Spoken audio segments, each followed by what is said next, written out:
How to create Hugging Face dataset. In this video, I'm going to show you how you can easily create a dataset. First of all, open huggingface.co. Now you'll be in this website.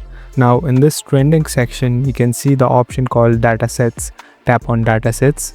So these are the available datasets that the application have. Now if you scroll down, there's an option called plus new. Tap on plus new.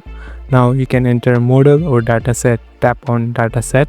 So here you can enter the name. Example, I'm keeping a new name, and here at the license, tap on the license Apache. Now you can create a public or a private one. Here I'm selecting private, and here at last tap on create dataset. So it has been created. So you can edit the dataset and you can even enter files in the dataset. Thank you for watching this video. I hope this video helps you.